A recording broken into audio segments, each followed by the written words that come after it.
दोस्तों नमस्कार, स्वागत है आपके अपने YouTube चैनल गुरुकुल पॉइंट में। कैसे हैं दोस्तों? उम्मीद करता हूँ स्वस्थ होंगे, मस्त होंगे, जबरदस्त होंगे। आज दोस्तों फिर शुरू करने वाले हैं मध्यकालीन इतिहास का बिल्कुल चैप्टर वाइज वीडियो। अगर आप नहीं देखे हैं इसके पहले के सारे वीडियो तो गुरुकुल पॉइंट के प्लेलिस्ट में चले जाइए, वहाँ मध्यकालीन इतिहास नाम से प्लेलिस्ट बना हुआ है, वहां से सारा वीडियो आप देख सकते हैं। ठीक है, तो दोस्तों इसके पिछले वाले वीडियो में हम लोगों ने अकबर द्वारा जो उत्तर भारत का साम्राज्य विस्तार था वो पूरा डिटेल में हम लोगों ने पढ़ चुका था कि किस प्रकार से उसने गुजरात, बंगाल, उड़ीसा, पाकिस्तान, अफगानिस्तान, काबुल, बलूचिस्तान, कश्मीर को किस प्रकार से उसने मुगल साम्राज्य में मिला लिया। आज के वीडियो में हम लोग जानेंगे कि अकबर के समय में दक्षिण भारत का विजय अभियान क्या रहा है और इसके समय में किन लोगों का विद्रोह हुआ था और उन विद्रोहों को अकबर कुचलने में किस प्रकार से सफल हुआ है। ठीक है, तो आइए शुरू करते हैं।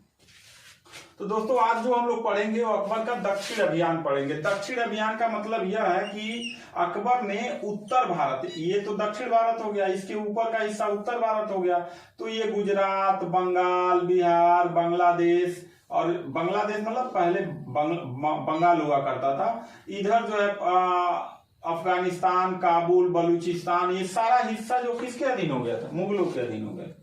इसके बाद तो इसके साम्राज्य विस्तार को दो भागों में बांटा गया था, उत्तर भारत का साम्राज्य विस्तार और दक्षिण भारत का साम्राज्य विस्तार। तो उत्तर भारत का साम्राज्य विस्तार हम लोग पूरा डिटेल से पढ़ चुके हैं। आज हम लोग पढ़ेंगे दक्षिण भारत का विजय अभियान।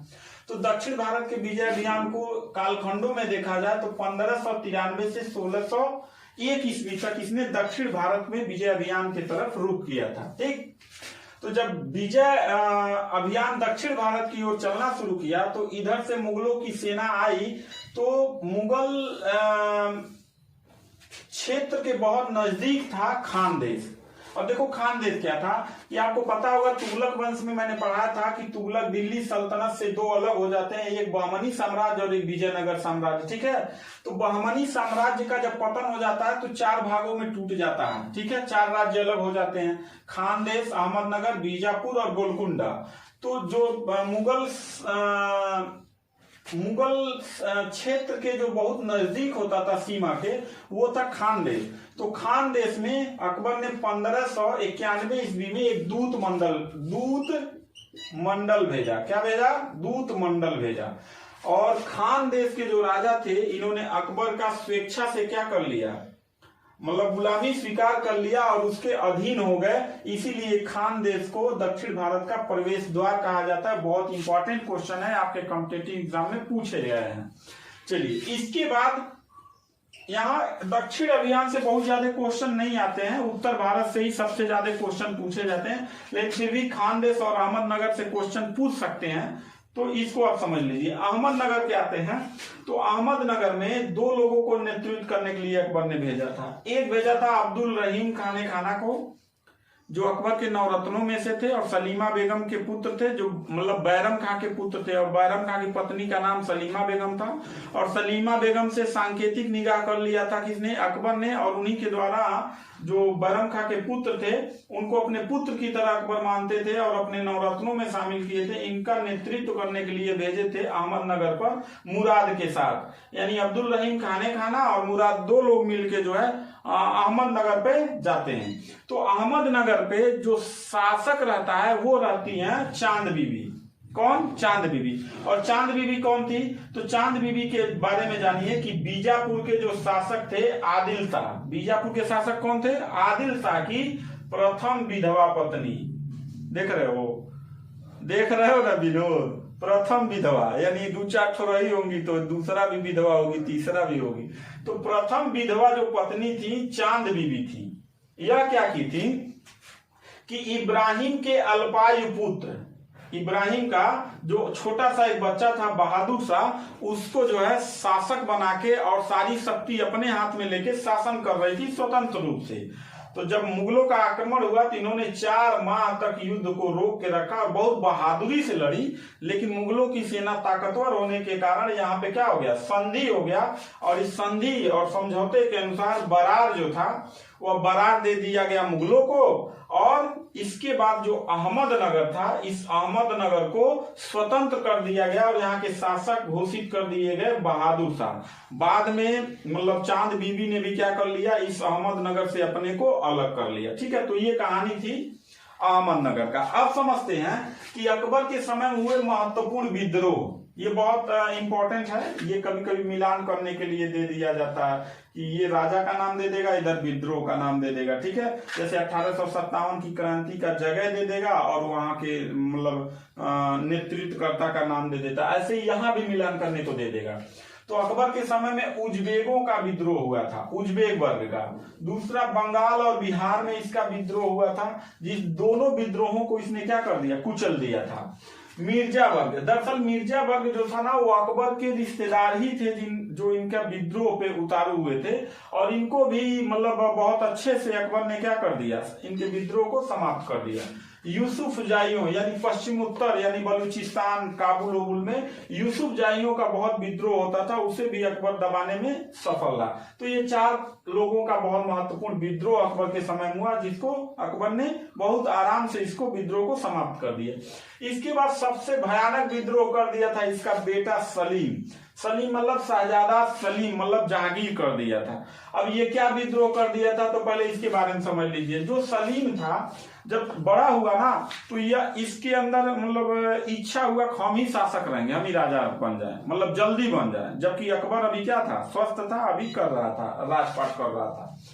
तो स्वतंत्र शासक बनने के लिए इसने क्या किया कि अजमेर से इलाहाबाद चला गया। अजमेर से कहां चला गया, इलाहाबाद चला गया, और वहां पे उसने स्वतंत्र शासक के रूप में व्यवहार करने लगा कि मतलब हम ही राजा हैं यहाँ के। ठीक है, स्वतंत्र शासक मतलब अधीन नहीं अकबर के, जबकि इसका लड़का था।